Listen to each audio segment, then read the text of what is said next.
Action.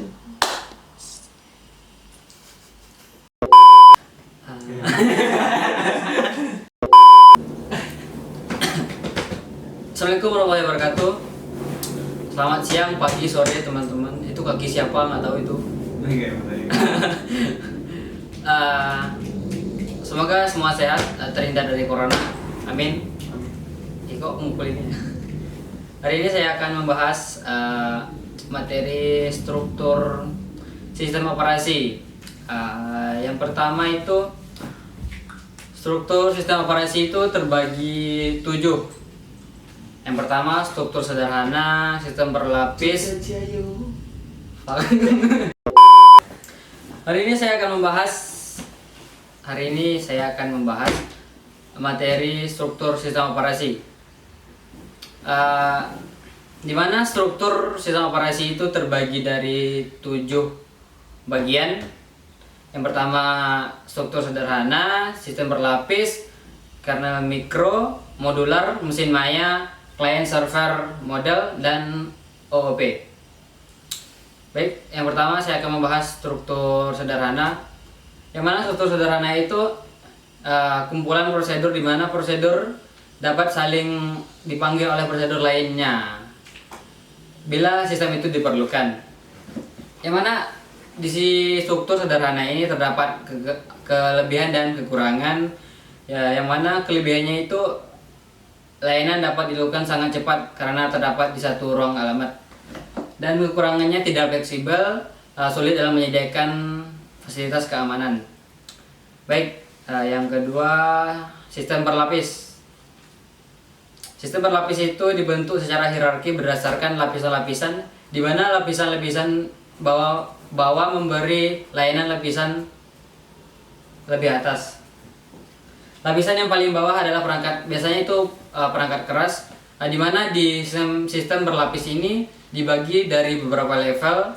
Kalau nggak salah itu levelnya 13 level, yang mana level paling bawah itu biasanya terdapat dari ada perangkat keras, dan yang paling tinggi itu adalah user interface. Terus kelebihannya memiliki beberapa rancangan modular. Kekurangan dari sistem berlapis itu fungsi-fungsi sistem operasi diberikan ke tiap lapisan secara hati-hati. Oke. Yang ketiga apa? Bentar, cek dulu ya. Yang ketiga itu kernel mikro. Apa itu kernel mikro? Kernel mikro adalah model struktur ini adalah menghilangkan komponen-komponen yang tidak diperlukan dari kernel dan mengimplementasikannya sebagai sistem dan program-program level user. Hal ini akan menghasilkan kernel yang kecil. Fungsi utama dari jenis ini adalah menyediakan fasilitas komunikasi antara program, klien, dan bermacam pelayanan yang berjalan pada ruang user. Dan kelebihan dan kekurangannya apa ini? Kelebihannya itu kemudahan dalam memperluas sistem operasi, mudah untuk diubah ke bentuk arsitektur baru, kode yang kecil dan lebih aman. Mungkin yang lebih mudah dipahami itu kode yang kecil dan lebih aman. Berarti sistem di kernel mikro ini terdapat ya lebih aman lah gitu. Oke. Kekurangannya, kinerja akan berkurang selagi bertambahnya fungsi-fungsi yang digunakan. Oh, berarti lebih banyak fungsinya digunakan, berarti kinerjanya akan semakin berkurang. Oke, lanjut. Yang keberapa ini? Yang ke-6 ya, Yang ke-6 itu modular. Ya pasti ini asing sekali ya, modular. Apa itu modular? Kernel yang mempunyai kumpulan komponen-komponen inti dan secara dinamis terhubung pada penambahan layanan selama waktu boot atau waktu berjalan, sehingga strateginya menggunakan pemanggilan modul secara dinamis. Umumnya sudah diimplementasikan oleh sistem operasi modern seperti Linux atau Mac, ya Anda tahu itu Mac mahal mungkin ya. Kita ya pakai Linux aja deh.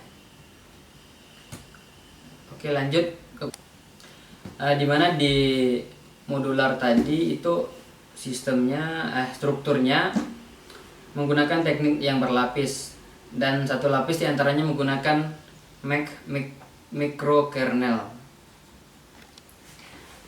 Tadi yang keenam, yang selanjutnya 7. Yang ketujuh apa itu ya? Apa ini? Mesin maya.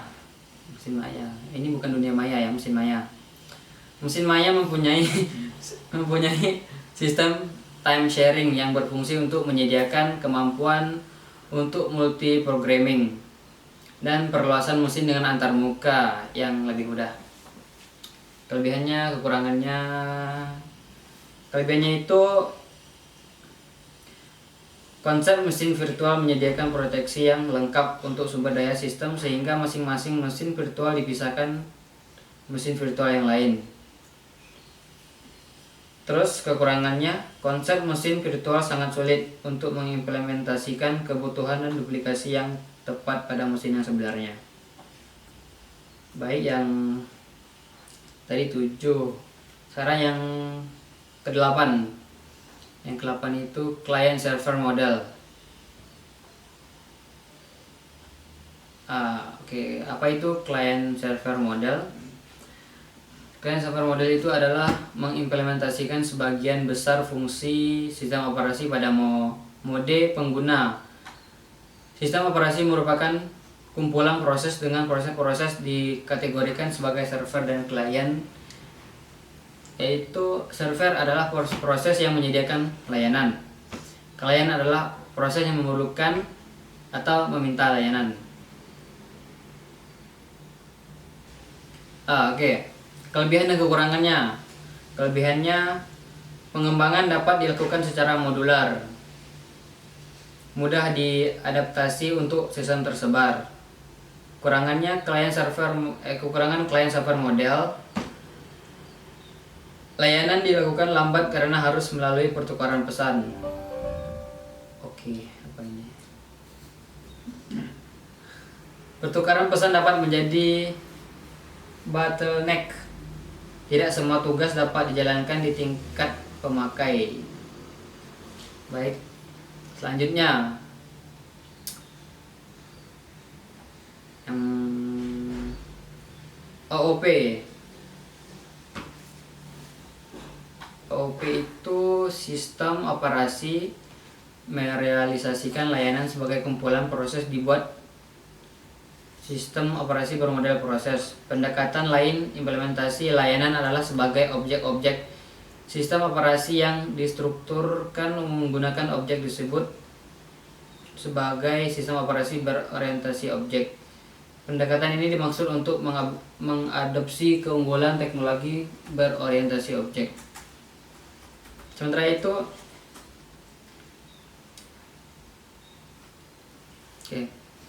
kelebihan kekurangannya dari OOP tadi ya, terstruktur dan memisahkan antara layanan yang disediakan dan diimplementasikan